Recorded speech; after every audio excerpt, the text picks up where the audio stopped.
예. 예. 오늘은 예. 반갑습니다. 황금만원꽃 대표 박기입니다. 반갑습니다.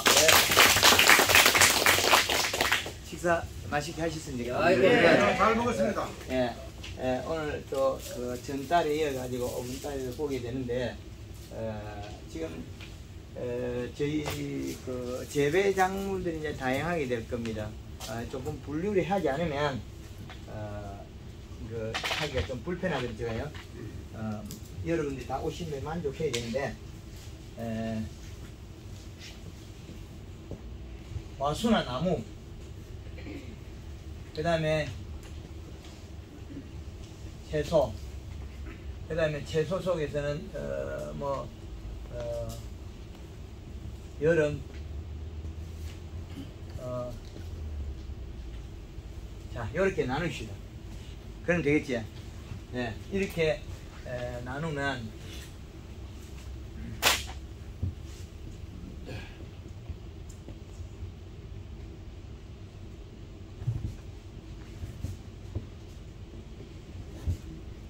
자, 지금 과수를 재배하는 나무는 누가 있습니까? 산딸기요. 또 예. 산딸기보다는 당은 크지야. 큰 놈부터 넣으세요. 좀만 것도 키워야지요. 예. 그 다음에 또 당근보다 그 다음에 큰 거. 사과. 사과야. 여기 바뀌어야 되네. 뭐 여기 계신 분 사과는 별 많이 하진 않을 것 같은데 지금 이 남부 지방은 사과는 많이. 나는 뭐 사과를 좀 갖고 있지만. 그 다음에 배 없습니까? 샤인, 포도. 예. 또 다른 과실. 예? 키위. 여기 그치. 무게 잡으시. 원매실.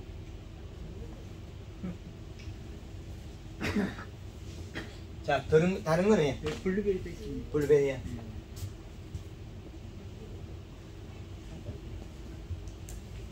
자, 이제 됐으면 먼저 안 적었네. 예? 산딸기. 산딸기야. 산딸기 블루베리 앞에 들어가 있는데. 저거 산딸기 올게 한 200만째 팔은 조금씩이나 200만째 팔았는데 산딸기는 크게 약을 안 쳐도 되고 뭐 가만히 있어 잘 되는데. 네, 가만있어 잘 돼요. 자, 요렇게 채소류는 예. 치거리. 예. 치거리 상추. 이제 겨울이면 여름은 여름 배추. 겨울이야. 예. 여름도 겨울에도 하고 그렇습니다. 봄배추. 겨울 고추. 겨울 고추에. 시금치. 예. 또. 토마토. 예. 여름에 끄니. 쪽파야. 배추. 배추야. 또 다른 거 있어. 여름 고추도 안 고메. 먹어요. 예? 고추도 여름 고추 하면 여기 있어. 고구마야. 이거는 고추가 제일 많이 담감하고 제일 많은 게 선. 됐습니까? 요. 상추 많이 합니다. 예? 상추. 여름에 상. 예, 여름 상추 많이 하고. 그건 기술 참 어렵다. 공유는 안 합니까? 공유야. 그러면 여기 주고.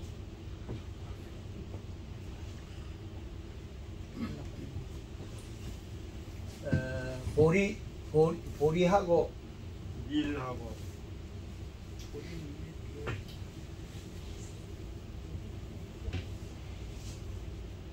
하고 깡매이 그런 거는 깡매이하고 메밀.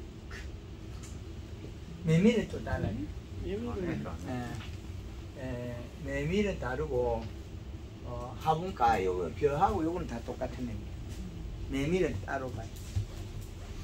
마늘 양파는 그거는 겨울에 가야죠. 아이고 많고. 세 개밖에 안 돼. 한 개, 두 개, 세 개. 끝. 수국까지 얘기합니까? 예? 수국이. 수국 이거야. 그냥 4번만 연면시켜서 끝이. 요거 화분가 이거는 예. 한 20%만 정수하면 되잖아. 안 자빠지고 4번만 연면시켜서 요거는 딱 끝나버려. 요거 간단하게 돼요. 이미 10번 해놨습니다. 예, 3번 했으면 이제 뭐 완전 내일 한번 더 하려고. 기본이 4번 해주면 20% 정수 생겨. 지금 안 잡혀지게 돼 있죠? 예. 네, 그 이제 나가랍니다. 예, 때문에. 자, 콩도 좀 많이 할 텐데. 콩, 그것도 뭐 한 2번 연면씩 되는데, 자, 이제 우리가 시간을 많이 먹는 거, 여기서 나누면, 겨울하고 여기에 시간을 많이 먹어요. 강의가. 그래서, 요거 하고 나면 이런 것들 따라 쑥 가버리거든요. 일이 그렇게 돼요. 자, 이제, 우리가, 여름에 재배되는 요것들이 요와 같이 붙어 있단 말이에요. 이게, 이 2개가. 그죠? 이 2개가 붙어 있거든요. 이 2개가. 여름이니까. 겨울은 별개로 가버리고. 여름 속에 가면,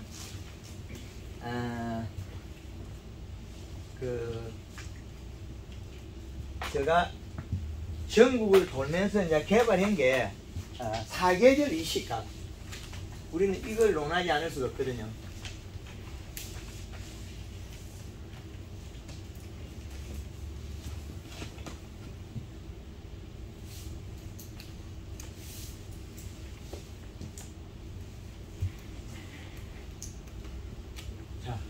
그러면 이 12달 속에 24절기 중에 계절이 2개씩 붙어 있는 게 있어요. 그거 중요하기 때문에 그래요. 대한, 소한이 붙어 있어요. 대한, 소한이 2개가 나란히 있어요. 아래 위에, 앞뒤로. 그래서 우리는 절기를 나눌 때, 이거 우리나라에서 개발된 게 알겠죠? 대륙에서 우리나라보다 큰 나라에만 개발되죠. 그러면 이렇게 나누면 돼요. 1월 15일이 최고 우리나라의 추운 날. 소한과 대한 사이. 그 다음에 여름에 대서 사이에 7월 15일이 고온이라는 거예요. 우리나라에. 자, 이렇게 저온과 고온을 2가지로 나눈 계절의 축을 뽑아야만 우리는 기본 룰이 나옵니다. 그럼 여기에다가 우리는 이 시값을 합하면 돼요. 비료 값은. 대한민국 지금 엄청 돌았어요. 결국엔 죽고 살고 근접한 게 여기 차려낸 거죠. 그럼 우리나라의 이 기준값만 제가 현장에서 저 역시 주목국을 했다면 이거를 더 과학적으로 세밀한 데이터 내면 우리나라는 전 세계 아주 좋은 기술을 가진 나라입니다. 왜 그러냐? 저온과 고온 사이는 약 60도, 50도 이상 60도 차이 나요. 네덜란드에서 기술을 배우면 요 반쪽짜리 배워요. 반쪽. 그죠? 겨울이 없으니까 반쪽. 그럼 그 나라에는 여름에 바다보다 뭐 좀 낮다 말은 있잖아요. 그럼 습이 높다. 그럼 우리나라에서는 여름에도 습이 낮은 때가 있어요. 높은 데도 있지만 겨울에는 습이 엄청 낮아요. 그럼 우리나라에서는 기술력이 엄청 좋아야 되는 기술력이 나쁘면 그래서 요 겨울 작물이 여기 들어있어요. 돈을 벌기 위해서 계절적 어려움을 극복해서 희소성을 높인 거랍니다. 계절적. 그러면 여름에 배추가 들어간 거는 온도가 제일 안정화되게 자라는 웹들이 들어간 거죠. 겨울에 죽을 건데 겨울에 하우스 들어가야 배추가 살고 여름에는 어떻게 돼요? 틈을 없애줘요. 틈을 시원하게 해줘야 됩니다. 여름에 얘가 시원한 계절에 자라는 배추를 얼음이 살짝 얼뜬 게 자라는데 이 공기에 자라게 해야만이 희소성이 있다. 여름 배추 돈을 벌고 겨울에 하우스 들어가면 돈을 버는. 그 외떨의 농산물이 많이 재배됐습니다. 그래서 우리는 다수학과 고품질 만들어야만이 돈을 벌게 됩니다. 이제 되죠. 그 중심에 되는 게 이 계절에다가 집어였다. 그래서 이 시값이 겨울에는 2.4란 이시, 여름에는 1.5 이시입니다. 봄, 가을에서 1.8 이시. 여기에서 플러스 0.3을 남겨놨습니다. 왜? 온도가 변해서 건조돼도 이시는 올라갑니다. 밑에서 비분이 딸려야 염전. 물이 말라서 남은 게 농축액이 뭡니까? 소금이죠. 염전. 염전이 된과 동시에 우리가 토양 속에 있는 비분이 지상부가 건조할 때는 내려갔더니 도로 올라와요. 안 올라오는 게 어디 가서 안 올라오냐면 모래땅 안 올라와요. 모래땅은 연결고리 끊겨버렸어요. 항토땅 기어올라와요. 항토땅. 모래땅 가면 연결고리 끊기가 안 올라와요. 염이 못 올라와요. 그래서 염전은 모래땅이 안 합니다. 찰땅, 국회, 우리가 국회를 하는 거 있죠. 거기에다가 밟아가지고 매질해갖고 거기다가 모아야만 물이 안 새기 때문에 소금이 만들어져요. 올라와도 안 되고. 그래서 우리는 우리 과거에 우리 어른들이 옹기를 굽어서 하던 옹기터, 그런 자리는 옹기 자리를 한 자리는 흙을 경기나 트랙터 싣고 오지 못하니까 그 자리에 가서 옹기를 바로 만들고 있어요. 그 자리에서. 그러면 그거는 토양 입단의 구조가 다릅니다. 토양 입단은 어떻게 다르냐면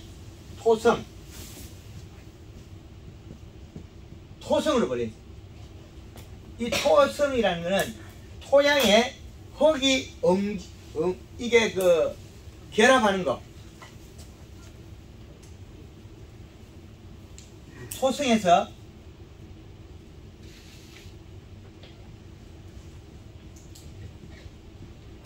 완전 점질, 중점질, 중사질, 왕,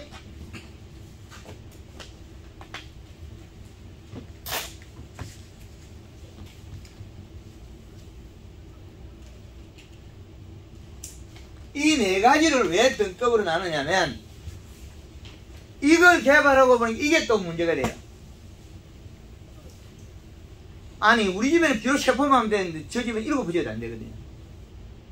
그래서 작년도 백령도에 가가지고 바람이 불어가 못 나올 때 호텔에서 최북단에 와서 뭐라도 하나 찾아가야 되지.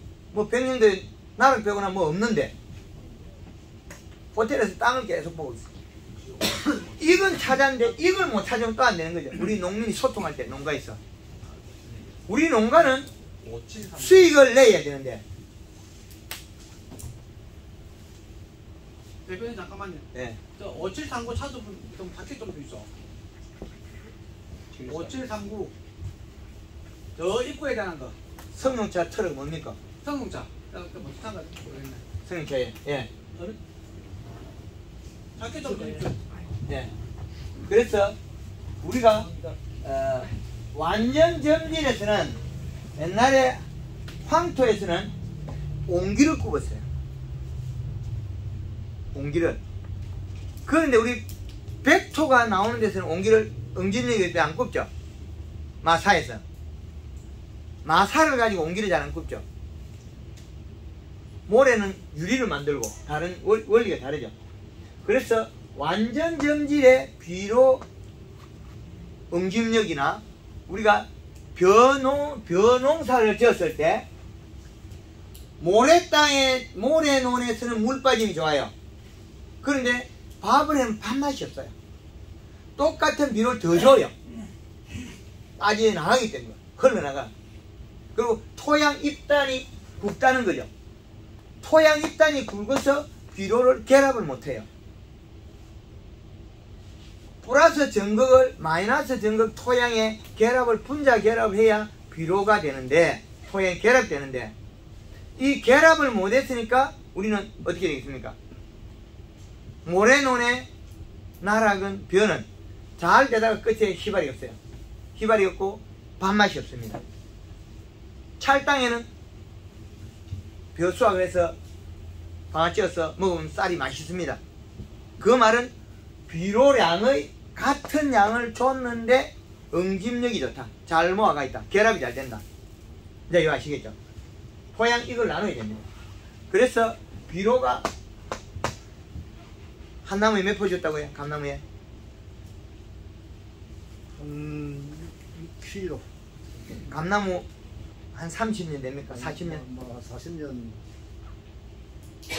네. 40년생 감나무에 6kg 정도.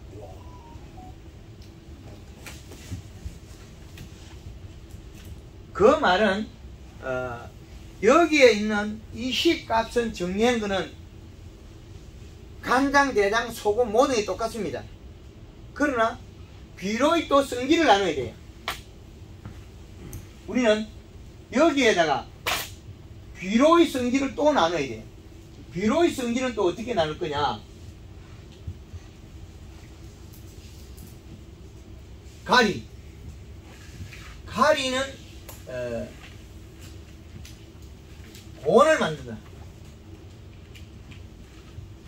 얘가 곤을 만들면 여름 재배되는 채소한테는 치약이. 그래서 여름 배추 채소를 보니까 잎의 키가 작아지면, 키가 크면 뭐입니까? 비료 부족. 키가 작아지면 비료 과다. 그러면 여름 배추의 키가 겉잎은 컸는데 조금 있으면 안에 쫑잎이 작아지겠단 말이에요. 겉잎이 클 동안에 질소를 다 먹어버렸어요. 남은 건 뭐입니까? 밭에 있는 건 이시 척기에 남아있는 건 가리 성분이에요. 인산 가리. 다른 외적인 성분이라는 거예요. 그러면 어떻게 되느냐? 배추가 키가 작아지고 못 자라요. 테두리가 타고. 그래서 가리는 고온이 올라가더라. 고온. 그래서 고온이 올라가면 식물이 나빠지는 게 상당히 많습니다.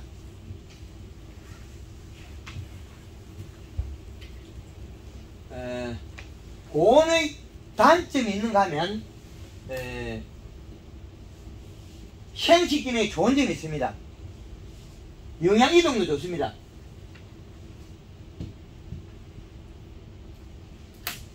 자, 좋은 점이 나오죠. 생식과 영양 이동을 잘하고 좋아요. 맛도 내주고 때깔도 내주는데 문제점은 좀 따라요. 근데 얘가 겨울에 가면 좋은 놈을 해요.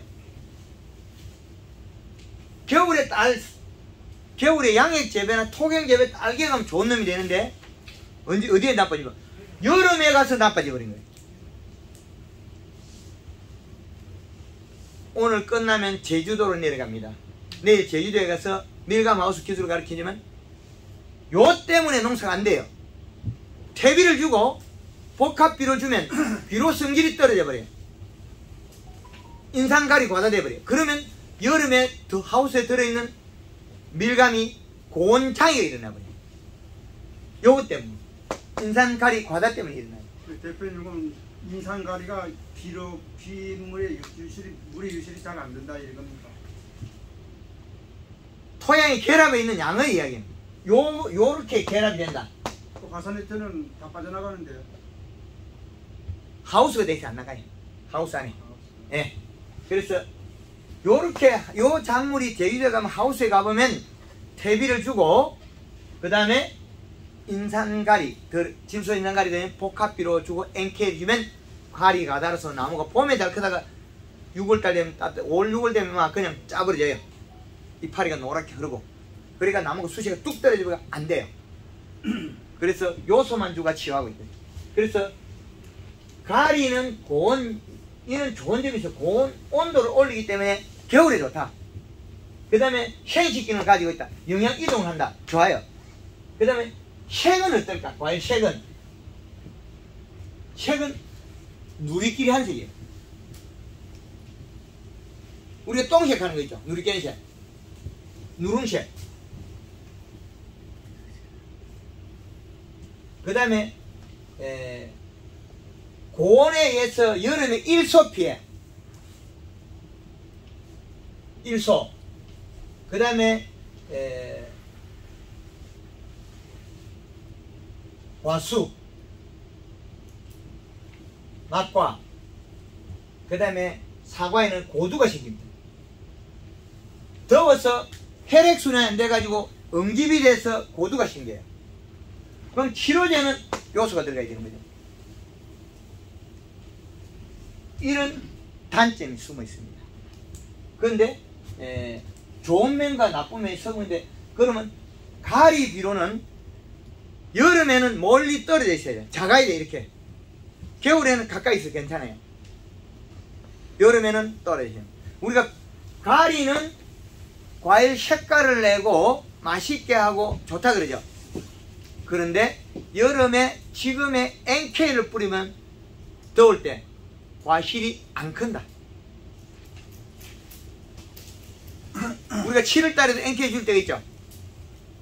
7월달에 가수원에 7월달, 옛날에는 7월달에 NK 아니었습니까? 6월 말에 줬어요. 그럼 7월달은 커요.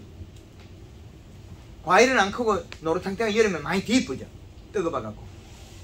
근데 올해는 안 주잖아요. 요소 주고. 그럼 과일이 안 뒤어. 뒤지 않는다. NK 보면 여름에 일소 피해 많이 일어납니다.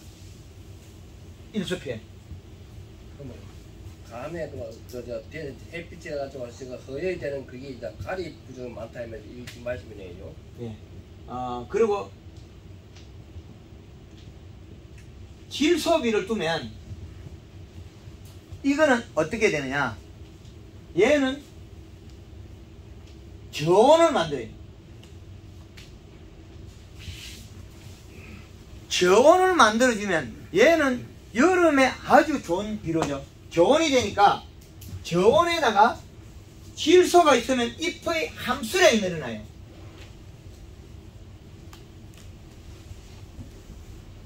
가뭄이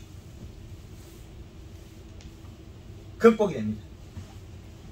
그 다음에 일소를 막을 수 있습니다. 일소를 막아주고, 가뭄이 극복하고 일소를 막아주고 낙과도 맞아요.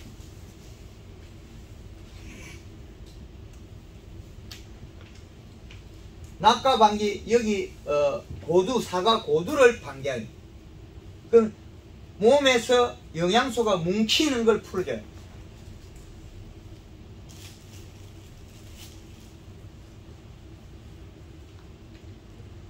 그리고 과일 색깔은 원색을 내준다. 과일 색깔은 원색.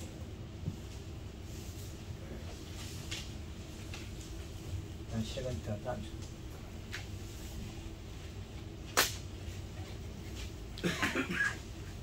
지금 가수원에 가뭄 피해가 일어나는 것은 질소가 부족하면 가뭄 피해가 더 많이 일어납니다. NK를 뿌리면 가뭄 피해가 더 많이 일어납니다.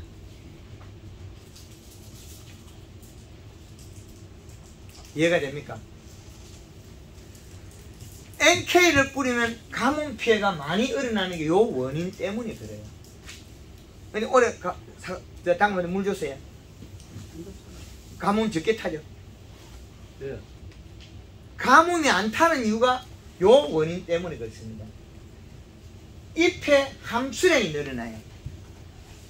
질소를 먹으면 잎의 함수량이 늘어나고, 잎에 질소분이 있으면 물을 땡겨서 잎의 엽록소량을 늘리니까 함수량이 늘어나거든요. 그건 질소를 먹었을 때 안에서는 이슬을 먹어서 영양의 에너지를 만들어버려요. 그런데 NK를 뿌리면 질소가 부족하기 때문에 잎이 안 두꺼워지고 이슬은 그냥 흘러가는 물이에요. 전혀 다르죠. 이 두 가지가 현상이 달라집니다. 그러면 우리는 질소분에 의해서 잎의 두께를 늘렸는데 물을 안 줬는데 가뭄이 극복하는 요인은 토양에 물론 잔류한 물도 또 물론 다르겠죠. 그러나 요런 원리 때문에 그래요. 함수량 때문에. 그리고 과실색은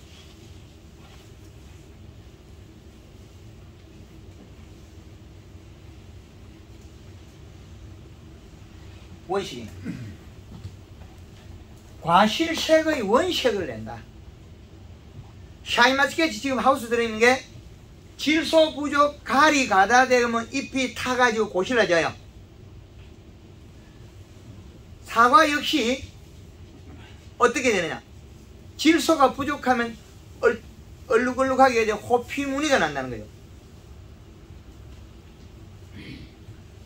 질소 부족에서 성장을 못해서 일어난 일이 호피무늬, 사과 호피무늬, 샤인마스켓이 하우스에서 멀컹멀컹해지고 잎이 타준다. 그런데 그것들은 요소 간절해서 풀면 금방 풀려요. 요소를 간절해지면 잎이 과일이 땡땡입니다. 그러면 결국에는 잎의 두께를 유지해주는 양에 따라서 영양 생산에 비례한다는 거죠. 근데 두께는 누가 하냐면 요거는 얇아지고 있는 거예요. 가리는 고온에 얇아지고 함선이 줄어졌죠. 그럼 질소를 늘리면 잎이 두꺼워가지고 마지막에 가서 완벽하게 일을 한다. 샤인마스켓 잎이 두껍습니까? 한 덩쿨에 그 잎이 몇 장이죠? 9장에서 11장. 9장, 11장.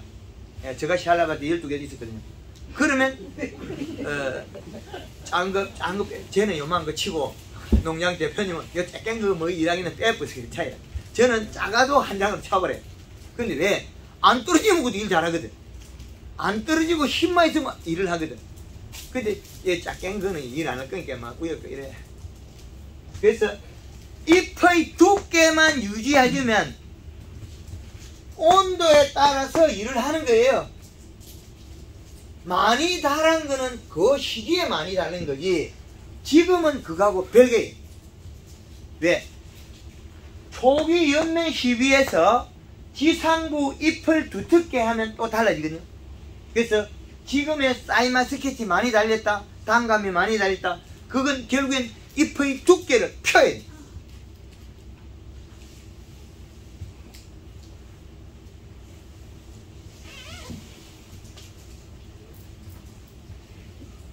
잎은 두꺼우면 펴집니다. 더 두꺼우면 뒤집어져요. 뒤로 살이 쪄서 펴지가지고 약간 펴지가 딱 힘이 차면 엠보싱이 나와요. 요 잎이 어릴 때는 잎에 뒤에 힘줄이 살이 쪄요. 연맥. 그래서 이래 잎이 오므리가 커야 돼요. 그리고 잎이 다 크고 펴져서는 잎이 두꺼워야 돼요. 두께는 각자 역할이 다르다. 각자 역할. 여기에서 과실의 이야기를 여기서 하는데 여러분들이 반짝반짝 알아두셔야 돼요. 초기 잎의 크기는 전년도 체내 저장 양분, 가을에 단풍 들이고 겨울에 탈수를 막아서 잎의 가지의 영양소를 그래 가져와야 된다. 가지를. 샤인마스켓하고 단감하고 두 가지를 설명하자면, 단감은 가지가, 이파리가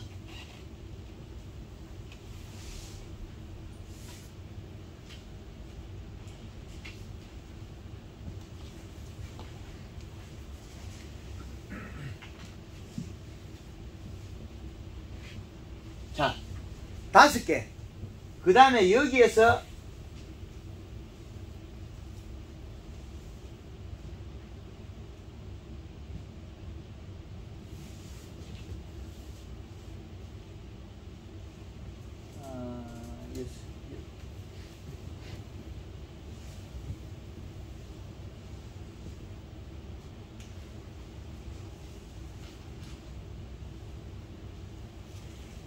자, 단감의 가지가 잎이 5장의 과실이 달린 거와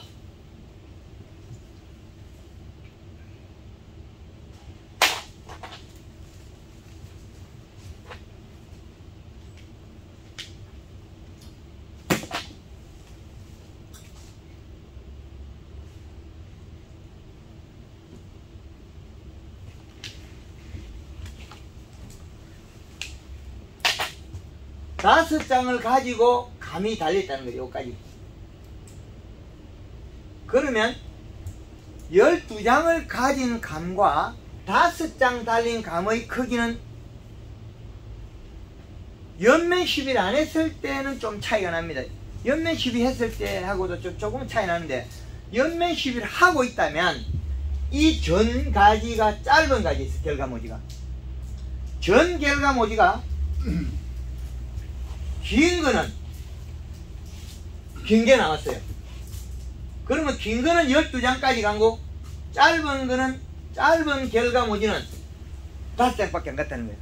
그럼 5장을 갔기 때문에 다른 가지들은 길어지고 있을 동안에 멈춰가지고 어떻게 되겠습니까? 요거는 이 눈 속에 들어선 에너지에서 그래요. 그리고 요 가지에서 체내 영양분 여기 긴 가지는 긴 게 나오고 짧은 가지는 짧은 게 나와요. 그러면 우리는 전년도의 결과모지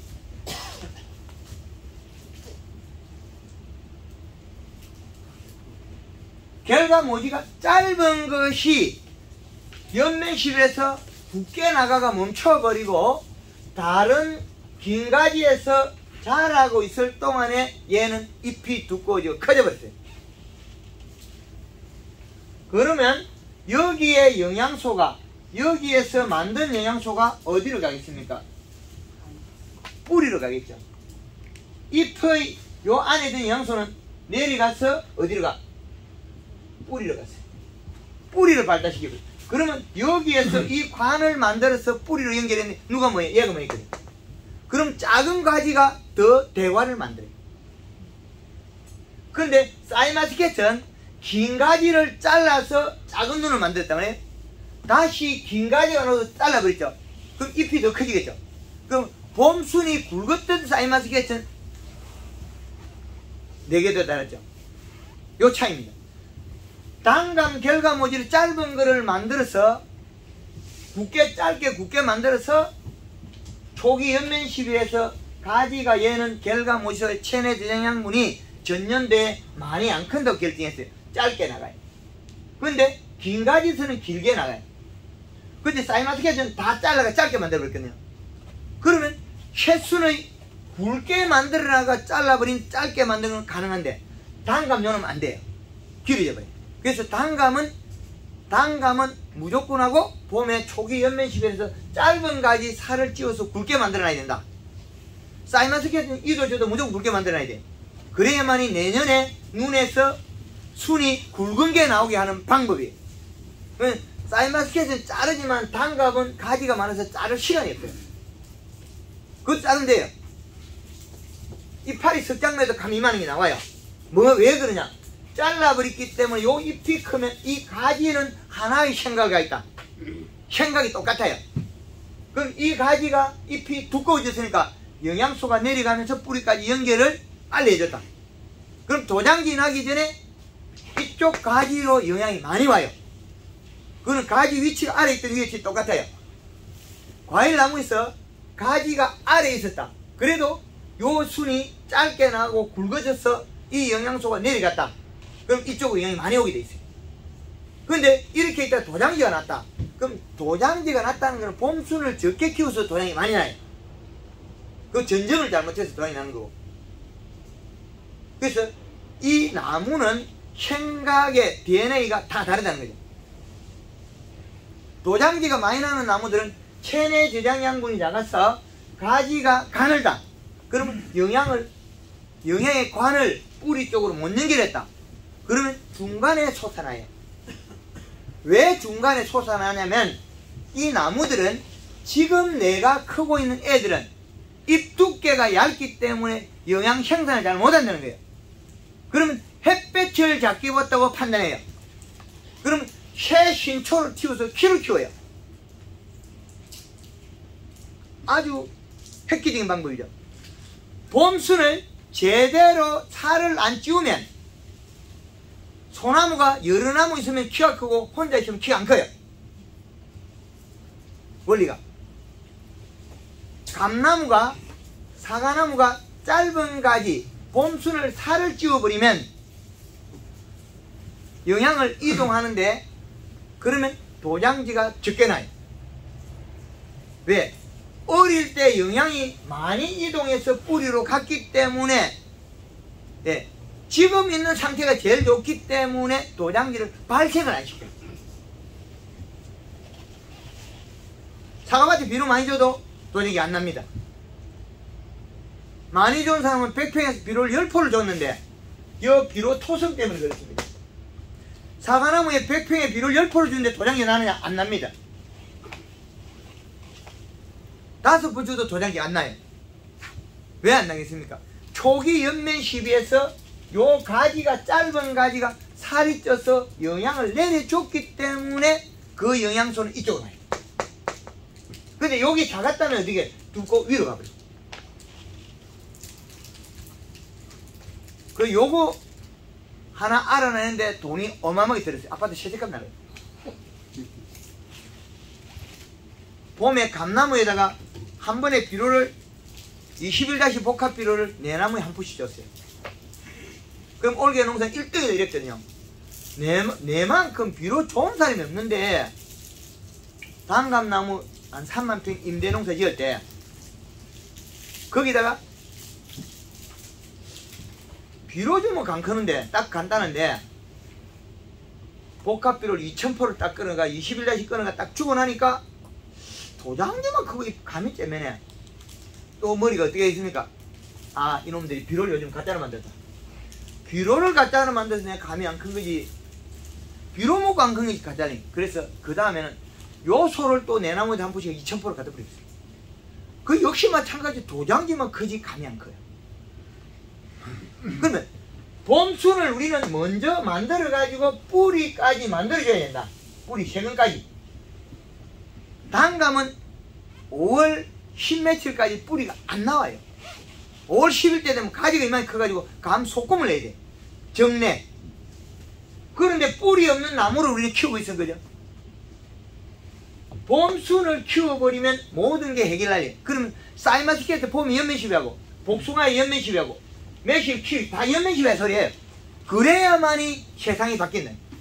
지금 여기서 사과, 단감, 샤인, 키위, 매실, 산딸기, 블루베리 똑같은 의미. 그런데 이것이 잘못되는 것은 전년도의 문제에 의한 일부의 영향을 받는다는 차이죠.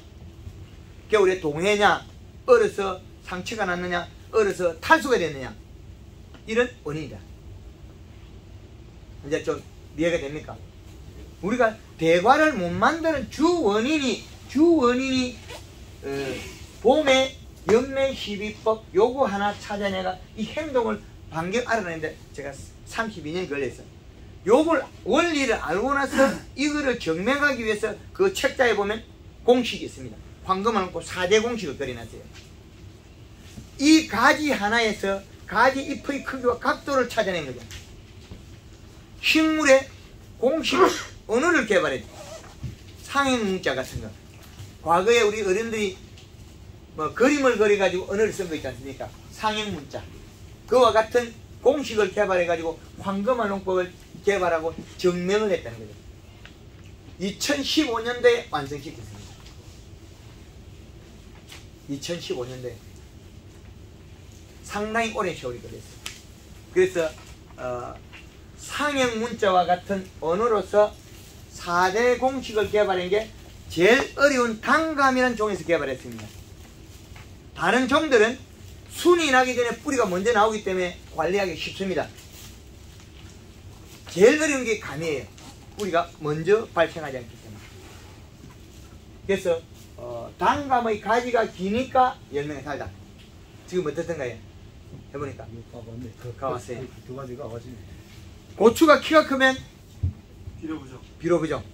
여태까지 우리가 알던 거는 상식은 고추가 키가 크면 비료가 많아서 그렇다. 작아서 그렇습니다.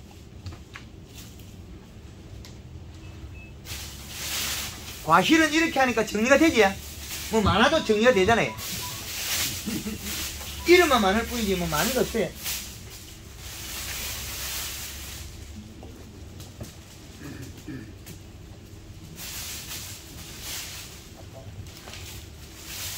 장갑입니까? 예.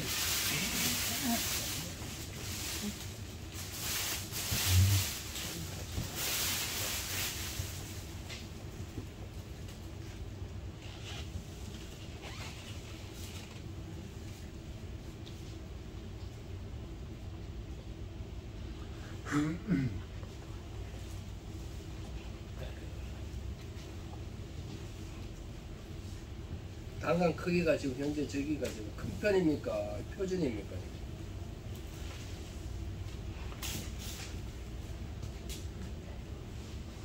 이렇게 한보다 좀 작은 것 같은데. 좋은 거 안 잘라온 건데. 너무 아파서 못 잡아오지. 너무 잡아야 일단 결이 되지. 쳐주는 것마다 따라와서. 그 좋은 거 안 잘라. 여기 보이시죠? 잎이 오래돼 있죠? 오물이 있다는 소리는 얇다 소리예요. 그 지금 요런 데서는 엠보싱이 나와 있어요. 눈 감고 땡기고 엠보싱이 나와요. 그 요게 살이 좀 요렇게 지금 조금 더 있어요. 비가 오면 요렇게 뒤집어요. 요 지금 뒤집어 올리죠? 그럼 요렇게 뒤집어 올려. 이게 나중에 뒤집어야 돼요. 이렇게. 감나무 이파리 전에 1년에 오물 있다 피었다 마음대로 해요. 요래 쏙 꺼져 있는 것도 제가 끄집어 올릴 거예요. 다시. 지금 여기 끄집어 올리고 있잖아요. 여기 볼로가 올라오죠. 여기 올라오는 거예요. 이렇게. 앞면이 살이 찌기 때문에 올라오는 거예요. 자기가 살이 쪄서 복구되는 거죠. 되는 거죠. 그럼 요건 보면 제가 만지지 않은 제가 뒤집게 하고 있죠. 이파리가. 요건 살이 찌고 있다 소리예요. 지금 비료를 아래쪽에 그 안에 속잎도 잎이 살이 찌고 있어요. 지 스스로 뒤집게 하죠. 그럼 앞면이 살이 쪄요. 어릴 때는 뒤에 힘줄이 살이 쪄야 잎이 크고 커서는 앞면이 살이 쪄요. 볼록하게 딱 볼록볼록 나오죠. 요겁니다. 요렇게 되면 감이 쑥 잘 커요. 볼록볼록하게 된다. 지금 요 잎은 뒤집기 하고 뒤집기.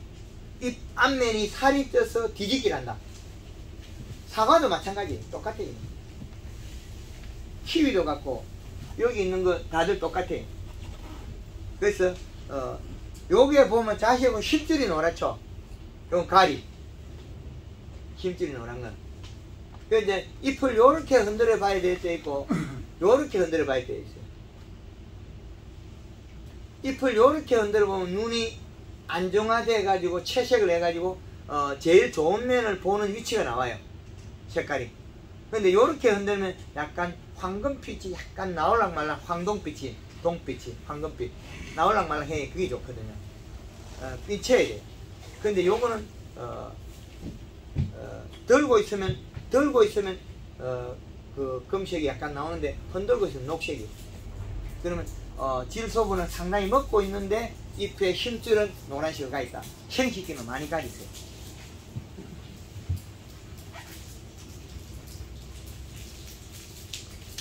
그럼 그 상태에서 더 좋게 하려면은 뭘 어떻게 처방하는 방법이 있습니까?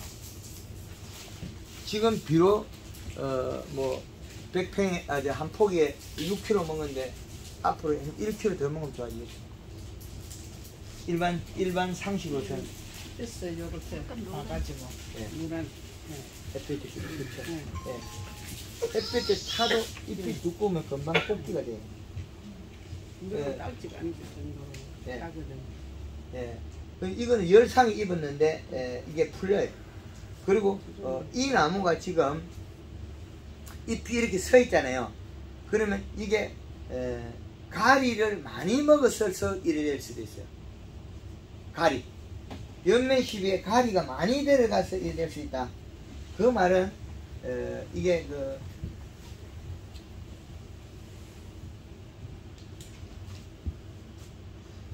이 가지가 아마 잎이 더 힘줄이 노랗을 수가 있어요. 그러면 이 나무는 가뭄에서도 그런 조작이 되기도 하고, 가뭄에. 예, 요 나무는 가뭄에 있다. 가뭄에 있어서 수분이 탈수가 돼서 그럴 수 있다. 가뭄에. 가뭄 때문에. 어떻게 있는 거? 예. 그래. 가뭄 때문에 이 나무는 잎의 양은 거의 비슷해 보이나 함수량이 줄어드니까 가리 성분 효과가 더 많이 나와요. 수분이 작아서 그래요. 수분이 있으면 같아진다는 거예요. 전 여기 서가지고 거짓말 안 합니다. 이 나무가 지금까지 행동와 있는 거 행동물 이야기하는 거예요. 그 중간중간에 잎이 뒤집어지는 거는 잎이 두꺼워지려고 노력하고 있는 거예요. 그런데 과일 옆에는 좀 많이 잘 안 두꺼워져 얇아져요. 그리고 이 과일을 하나 보면 이 과일은 봄 가뭄 때문에 꽃받침 크기가 작아요. 못 컸어요. 그리고 여기에 보면 흰 줄이 까맣게 약간 생겼어요. 그럼 초기 잎 두께를 빨리 두껍게 못 해줬는데 그 원인이 올 봄에 봄 가뭄 때문에 연면 시비를 가뭄 때문에 자주 못했을 가능성이 있다. 봄에 맞습니까? 안 했? 자주 비가 안 하게 자주 하긴 한다고 했는데 그래도 비가 안 오니까 자주 못하죠. 봄에 원체 가물을 쓰니까. 그렇죠. 그거 여기 나타나고 있는 거예요. 그리고 봄에 좀 새들새들 예, 했는데 봄에 자주 연면 시비를 못했다. 이 나무는 그랬는데 약간 정도는 꽃이 빠지면서 실근자고 있어요. 여기 살짝 있어요. 그런데 많이는 없어요. 여기 중간까지 약간 있어요. 그런데 그 순간에 잎이 두꺼워지가 감꽃이 빨리 탁 터졌다는 거예요. 그래서 초기 연면 시비를 해주고 비가 서벅서벅 와주면 빨리 잎이 두꺼워지면서 얘가 커가지고 감꽃이 말라가 링이 되는 게 탁 터지가 없어져요. 그러면 요런 줄 끈기 없어져요. 감이 옆구리 줄이 쭉쭉 꺼인 것들은 봄에 초기에 잎 두께가 얇았다는 거예요. 그 잎 두께 얇은 원인이 이 가온에 봄에 물을 1년 내도 하늘에 비를 의존해서 농사를 짓기 때문에 봄에 가뭄 때문에 잎의 연면 시비를 못해서 잎 두께가 빨리 안 두꺼워졌다. 그래서 과일이 어릴 때 이 아래 부위가 적게 크고 옆 중간 부위가 많이 크고 있어요. 이 과일을 자세히 보면 이렇게 굴러보면 중간 부위 많이 크고 있어요. 그러면 이제 얼마만큼 컸을까요? 요걸 자세히 보면 한 요 정도까지 컸어요. 그럼 이 정도 크면 여기에서는 더 늘릴 수 있어요. 그럼 지금의 여기에서 바닥에 있는 비료가 먹고 비만 이제 흠뻑 왔기 때문에 얘는 쑥 크고 있어요. 비료가 있다는 거예요. 그래서 모양이 힘이 안 딸린다. 그래서 잘 크고 있습니다. 이거. 그리고 봄에 연면 시비를 자주 못했기 때문에 농약도 같이 안 쳤기 때문에 꽃이 둘러쓰고 있는 시간 안에 여기 그 잿빛 곰팡이나 다른 흑석병이나 균이 들어갔다. 그래서 여기 빠끔빠끔 점이 생겼어요. 여기 안에. 감꽃은 영양소가 많아가지고 과일에 가까이 있으면 우리 잿빛 곰팡이나 다른 그 균들 균에 의해서 과일이 부드러운 과일도 균이 가해를 한다.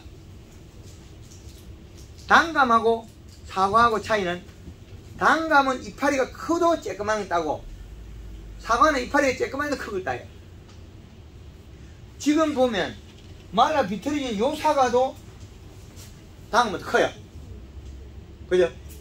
그래서 사과는 세근이 발달이 좋은 종이며 잎이 두께가 아주 빨리 두꺼워지는 종이다. 이거는 푸사과보다도 얘가 단감이 별로 안 차이요. 그래서 단감은 잎의 두께를 잎이 크다고 믿지를 마라. 그래서 잎을 빨리 두껍게 해줘라. 사과도 역시 마찬가지. 질소분해해서 잎이 두꺼워져야만이 과실이 쭉 커나가요. 그리고 봄에 초기 연면 시비가 부족해지면 옆구리 줄거인 게 많이 나와요. 올게 줄거인 게 있던가요? 많지 않아요.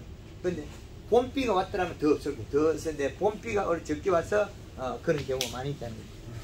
그래서 여기서 보면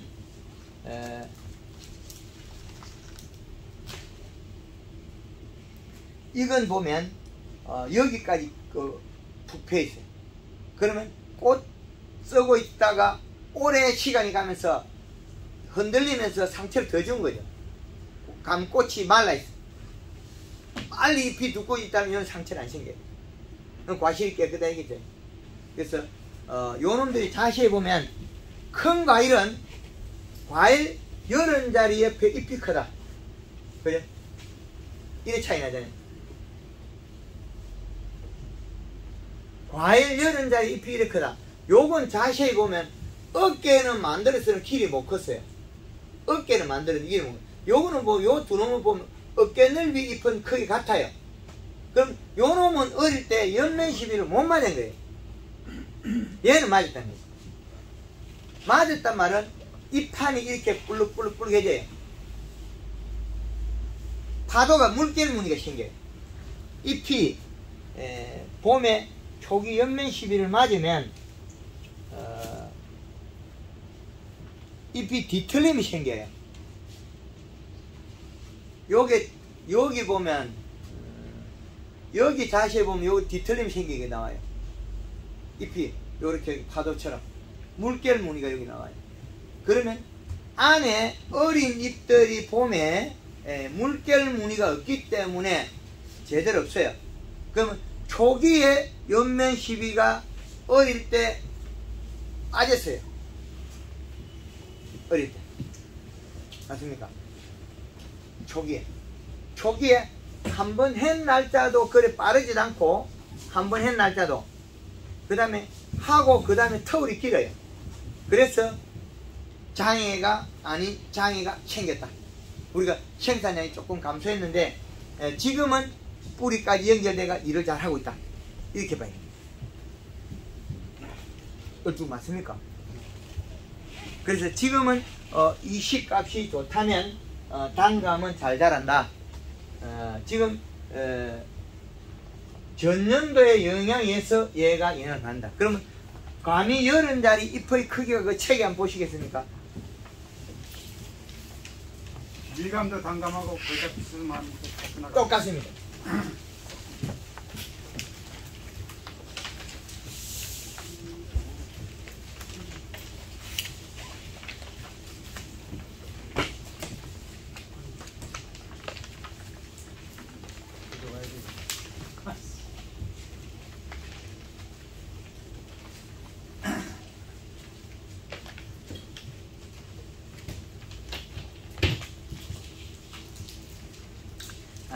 지금 책에 보면 이 꽃핀 자리의 잎의 크기에 따라서 과일의 단감은 횡에 해당해요.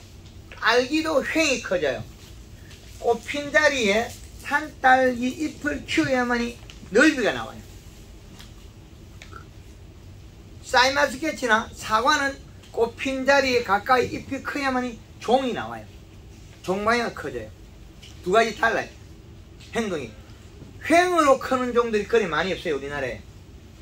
횡이 먼저 성립되는 것은 산딸기, 하우스딸기, 단감, 뜰감. 얘들은 꽃핀 자리의 잎의 크기에서 횡으로 자라요. 수박, 호박, 찬박, 고추, 파프리카, 이런 토마토 거의 맷돌 호박이 납작하죠. 그런데 꽃핀 자리 잎의 크기가 요렇게 되는 게 요렇게 길이 종방향이 그러나 감은 횡의 크기가 결정한다. 그 지금은 종방향으로 위로 크고 있어요. 위로 볼록하게 큰다. 그래서 계절별로 과실이 크는 시기에 다르다. 그래서 사과는 종이 먼저 큽니다. 블루베리 종이 먼저 큽니다. 쬐끄만한 것이. 그리고 매실도 종이 먼저 크고, 키위도 종이 먼저 크고, 샤인도 종이 먼저 크고, 사과, 단감하고 딸기만 횡이 먼저 큽니다. 그래서 이 종들을 과수를 키울 때 초기 연면 시비를 해야만이 도장지 발생이 적습니다. 봄순에 잎이 크고 두꺼우면 그 영양소가 뿌리로 많이 내려갑니다. 뿌리로 많이 내려간 거는 그 영양소는 그 출발한 대로 가고 있다. 나무들은 이 가지 하나만 영양소를 아래쪽에다가 주고 연면시비를 보면 자주 해주고 물을 뿌려주면 얘가 제일 좋은 자리로 만들게 돼 있어요. 왜? 생산을 많이 해줬기 때문에. 생산을 많이 한 곳으로 많이 영양이 이동하더라는 거죠. 그래서 초기 연면십에 의해서 과일 크기가 비서대지 커버린. 그런데 소과를 막으려면 그렇게 해야만 제일 좋다. 그렇게 보면 되겠죠.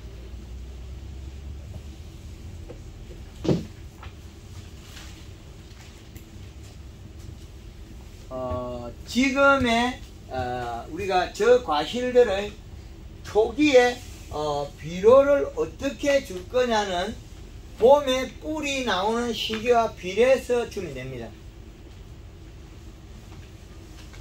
단감은 뿌리가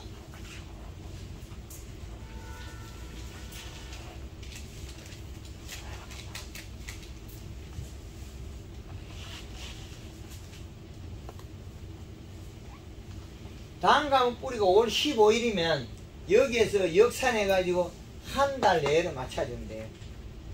한 달 정도. 그러면 복숭아 같은 경우에는 뿌리가 빨리 나오니까 3월 초에 어떤 해야 될 때 있어요. 4월 초 되면 이미 먹어야 되니까. 다르겠죠. 그럼 우리가 샤인마스켓이나 키위나 어떻게 산딸기는 해야 될까 이거겠죠. 그건 꿀이 발생 한 달 전으로 보는 게 제일 안정될 겁니다. 근데 꿀이 발생 전에 잎은 살을 찌워야 되고 목면식이 해야 되고 다른 일이 또 선제되어 있다. 그래야만이 제일 맞아진다.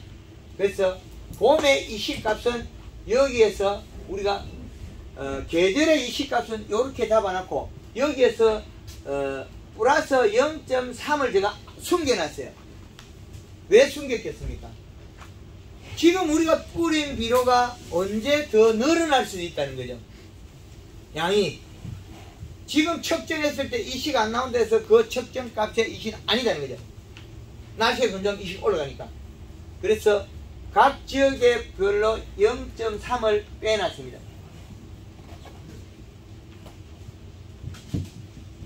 자, 이렇게 정리되면 과일의 토양에 있는 수분량은 얼마겠느냐?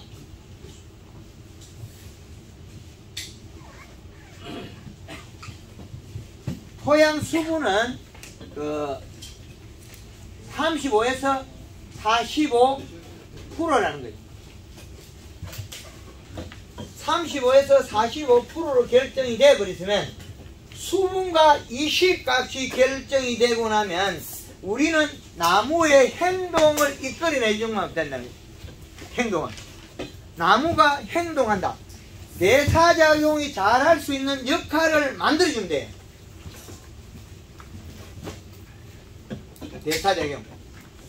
대사작용 역할을 만들어주는 게 그것이 성장의 기능이 많이 사라져야 되더라는 거죠.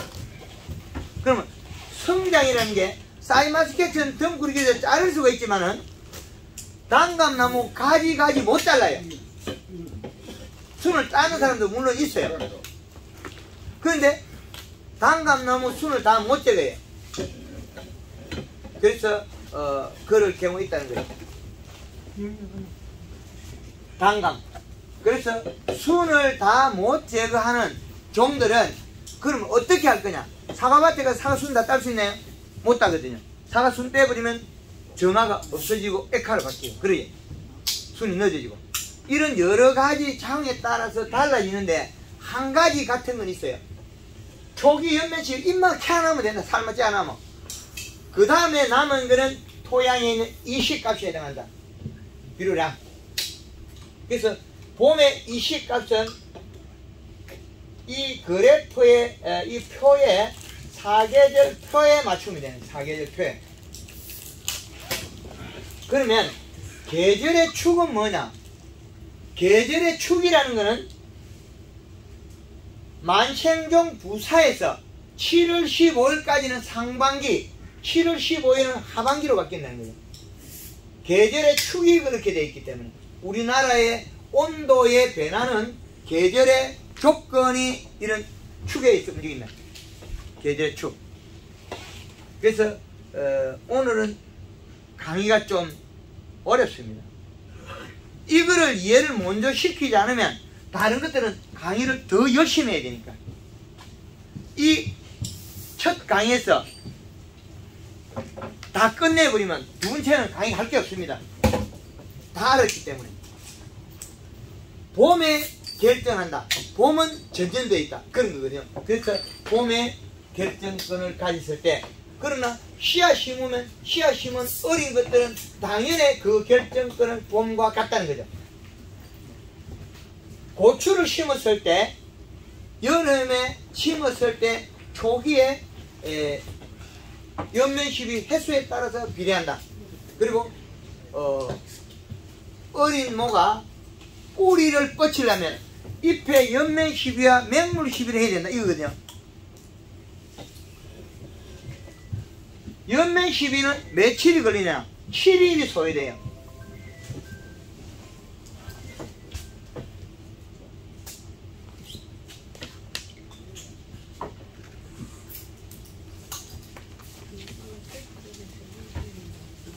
연면시비가 7일이 걸리는데 물을 뿌리면 3일로 줄일 수도 있고 하루 만에 줄일 수도 있어요. 비가 흠뻑 와버리면 여기서 다 이동하는 걸 보면 되니까. 그리고 맹물시비는 10분은 맹물시비의 10분은 어디에 해당하느냐? 맹물시비 10분은 하루를 땡길 수 있어요. 그러면 맹물시비 10분 3일 10분을 한 번을 보고 3일간 24시간 3번을 24시간 중에 한 번씩 해가지고 3번을 했을 때 그 양은 역할은 바뀐다는 거죠. 연면시비 더 땡깁시다. 그러면 이거보다 더 땡기는 방법 뭐냐? 하우스 고추를 심었다. 그러면 아침에 물 뿌리고 점심 물 저녁 뿌리고 하루에 물 한 4번 이상 5, 6번까지 뿌리고 저녁에 연면시비에 영향을 주면 잎에 들어있는 향수 계속 눌러가 내리죠. 그럼 저녁에 또 먹이죠. 그럼 일주일간만 하면 뿌리가 엄청 깊게 뻗어버려요. 뿌리는 밝은 대로가 뻗지 않는데 한금만농부에서는 잎의 두께로서 만들어버립니다. 우리 한금만농부에서 호르몬을 쓰지 않습니다. 자연과 같은 힘을 이용해 자기 스스로의 에너지를 전달하는 방식이 모든 게 자기 스스로의 에너지 방식. 맹물시비 10분은 3일이라 했는데 3일에 한 번씩 맹물시비 아니 3일간 하루에 10번씩 3일간을 뿌려주면 3일째 그날도 물 뿌리고 영양을 줄 수 있는 거예요. 그럼 약 30% 이상 생산량이 늘어납니다. 작물에서는.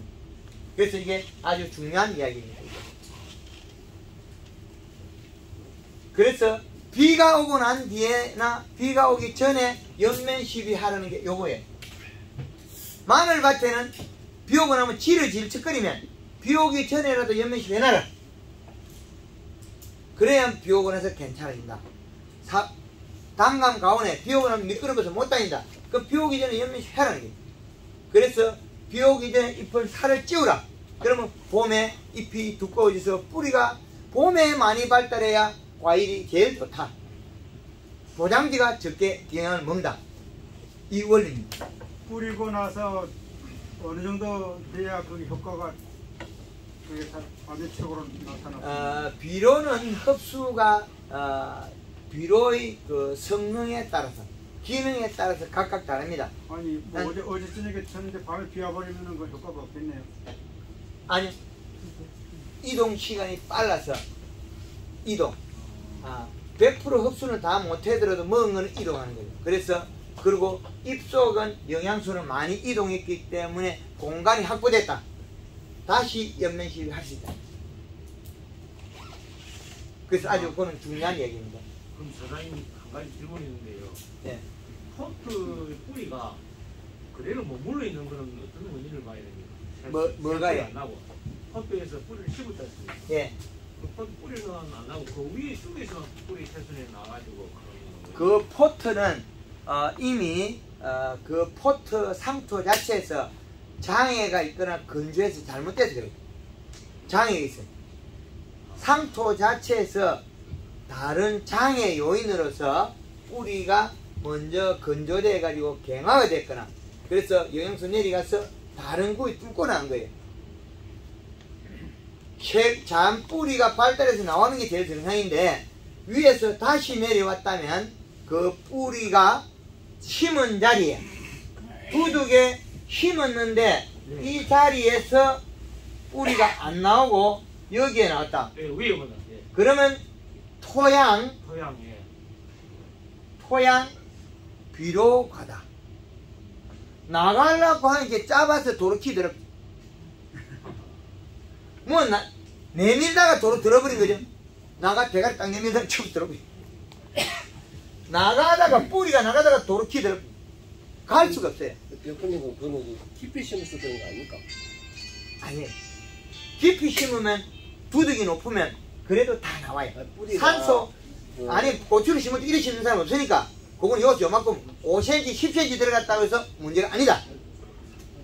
처음에 두둑 만들고 밟은 것도 아니고 물속에 심은 것도 아니기 때문에 산소 부족이 아니기 때문에 요 뿌리가 발달을 못하는 주 원인은 이게 여기에 있는 흙에서 비분이 과다해서 세포를 장애를 주고 있어요. 그래서 이쪽에서 나온다. 위에서 뚫고 나온다는 게 이제 이해됩니까? 제주도에 백합이 양액 재배를 하고 난 뒤에 백합을 요만큼 심어가지고 20cm 미만일 때 제가 가서 살려줬습니다. 뿌리에 비료가 많아가지고 잎이 장애 요인이 생겨요. 노랗게 테두리 타고. 토경에다가 관비 재배를 했는데 뜯어 철가고 토경으로 이제 다시 돌려서 비료를 뿌리가 재배하는 방식 했는데 4년 동안에 백합 농사지면서 비료는 안 줍니다. 4년 동안에 비료 안 줘도 땅이 또 올라와요. 올해 또 주지 말아요. 올해 5년째 들어가요. 4, 5년 동안에 비료를 한 번도 안 줘도 땅 밑에서 올라오는 비료는 비료예요. 그 뭐냐? 요 뿌리를 종구에서 뿌리는 망그러지고 요 위에서 만채로 만드는 거예요. 이제 이해되죠? 여기에서 뿌리가 발달을 못하고 위에 걸 발달을 해서 오죽 답답하겠나? 뿌리가 활동을 못할 정도로 이시가 높다는 거죠. 이제 이해되죠? 야, 그러면서 그 포트 있는 뿌리 쪽이었으니까 그 밑에서 이제 썩어오면서 결국 말라 죽더라고요. 비료 가다. 그럼 해결 방법은 어떻게 해결해야 합니까? 해결 방법이냐? 네. 내년에 비료 적게면 돼요. 아니 당장 지금 문제가 생기니까. 당장 문제 생겼으면 이거는 여기에다가 비료를 엮고 심었거나 여기다가 비료는 안 냈는데 네. 말분은 좀 이런 것밖에 없는데 말보고 해결을 해야지. 말분 말똥 말이 건조하게 관리하면 개분 6개분이 제주도 6개분 닭똥 6개 그 다음에 염소똥 다들 이게 염이 많아요. 소금 이제 예전에 소금이 많아서 문제를 일으키다. 그런데 지금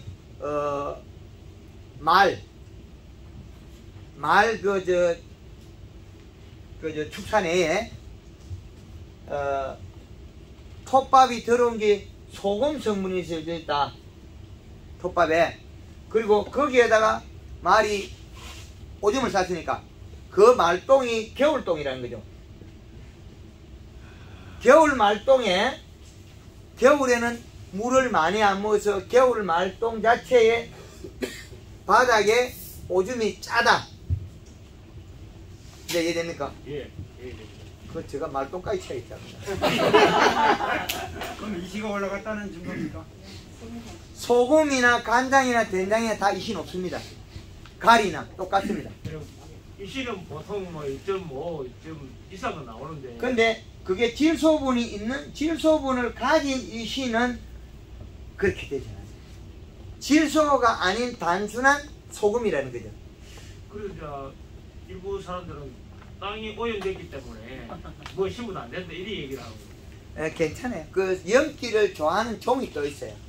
그런 종을 심으면 고구마는 잘 되고. 그렇죠. 고구마는 이씨가 높고 그 사막이나 그런데 물 없는 데 사는 종들은 또 괜찮아요.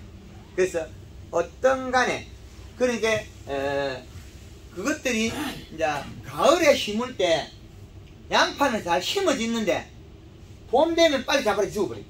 소금이 때문에. 소금은 더위를 많이 타게 되어 있거든요. 그래서 복합비료나 잘못 주면 마늘 심은 것이 봄에 여름에 5월달 되면 툭 잡아져 버려요. 원인이 뭐냐? 소금이라는 거예요. 여기 요놈 가리 말똥의 염, 개분의 염, 우리가 축분의 염이 있다는 거죠. 염은 가리와 같아요. 이제 분이 그 소금 얘기하는데 마늘 숭굴 때 말입니다. 지금 유튜브에서 소금을 어느 정도 염을 잘 큰다 하거든요. 겨울에 소금은 가까이서 된다. 이제 보이면 더 이야기 저 헷갈리니까. 겨울에 아까 강의는 또 이야기했잖아요. 여기 가리는 고온을 조장하기 때문에 저온에는 가까이서 된다. 양이 고온에서는 떨어져야 된다는 거예요. 양이 적어야 된다는 소리죠. 양이 고온에서는 조금 아래 가까이서 된다. 저온에서는 가까이 되는데 고온에서는 뚝 떨어져요. 그래서 봄에 마늘밭에는 요소만 뿌려야 되는데 NK를 뿌려버렸다 하면 마늘이 빨리 자빠져고 저장력이 안 돼요. 마늘 저장이 안 된다는 거예요. 더운데 더운 음식을 먹었으니까 빨리 열이 많아 상하겠죠. 철원에서 5월 초에 5월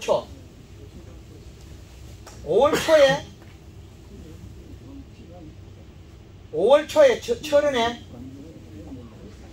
5월 초에 양파에 제가 가르친 대로 요소 뿌린 사람, NK 뿌린 사람 두 사람이에요. 그럼 우리가 양파에 5월 초에 NK 뿌린 사람이 저장력이 좋을 것이다. 가리가 들어갔으니 그죠? 대다수죠. 빨리 썩어버려요. 생산량은 적고 빨리 썩어요. 그런데 5월 초에 요소 뿌린 사람은 저장력이 월등히 올라가요. 안 썩어요. 양파에 마늘에 5월 초에 요소를 뿌려야 저장력이 늘어나는데 이미 추울 때 잘 자라는 식물이기 때문에 그리고 공기에서는 가리가 많으면 절대적으로 안 된다는 거죠. 가리가 같아지면 올라가면 공기에서는 가리가 절대적으로 낮아야 돼요. 공기에. 근데 가리가 많으면 양파가 열이 채여갖고 잘 썩어요. 마늘도 잘 썩어요. 밀양의 재배는 딸기, 우리가 하우스에는 고추. 얘들이 겨울에는 가리가 많아도 되는데 여름 가서 가리가 많으면 장애가 발생해요. 빨리 썩어버려요. 잎 두께가 얇아요. 고온 장애를 잘 받아요. 그럴 때는 어떻게 해결해 줘야 됩니까? 요소 주면 되잖아요. 아, 요소를 올려야 돼요. 요소가 가리 많은 농도가 포기하기. 높아도 그래 요소 주면 해결됩니까? 요소는 안 써줍니다. 요소 비료는 질소기 때문에 다량으로 필요한데 겨울에는 이게 차이 잘 못 와요. 우리 비료들이 지금 만들어낸 게 우리나라에서 아마 그 다른 거는 발달 못해도 벼논에서 아마 저게 비료가 많이 발전했을 수가 있어요. 벼. 근데 밭작물은 더운 시기잖아요. 벼는 물에 들어있잖아요. 그리고 저거는 염에도 강한 종이에요. 벼는 소금에. 물의 수생종 식물들은 바다에서 원종이 태어나서 육지로 왔기 때문에 육지 사는 종보다 염에 강해요. 수생식물들. 물에 담가가 크는 종들은 염에 강하다. 그 말은 뿌리가 물에 있기 때문에 또 염에 대해서 내변성도 잘 견디는 힘도 강하다. 원종은 바다에서 생명력이 발생해서 나왔다. 바다에서 모든 생종이 그 종이 고정이 돼 있을 뿐이다. 변종이 안 되고 변종이 토끼하고 고양이 같다고 교미가 되는 거 아니지 않습니까? 새끼 안 나요. 그 종이 고정이 돼, DNA 자체가. 단감나무 옆에 복숭아 심었다고 달라지는 게 없습니다. 복숭아는 복숭아 길로 가요. 단감은 단감 길로 가요. 그래서 그 종들이 안정화되어 있다. 고정화되어 있다. DNA가. 최초에서는 어떻게 변해 오는지 모르지만 그거는 고정이 되어 있다. 그래서 더위를 많이 타는 종들이 여름 수확하는 종이에요. 가을에 심어서 여름에 수확하는 종들은 더위에 많이 약해요. 그럼 더위에 많이 약하다는 소리는 질소분을 많이 먹어야만 좋은 종이라는 거죠. 거기에다 우리는 NK나 가리 성분 올려버리면 나빠져요. 그래서 과일밭에 지금 시기에 8월 26일에 아직까지도 더위가 남았는데 NK를 7월 초에 8월 초에 뿌렸으면 좋을까요? 나쁠까요? 나빠요. 그죠? 그 전에 6월 달에 황산가리나 염화가리를 추비했으면 많이 나빠요. 그죠?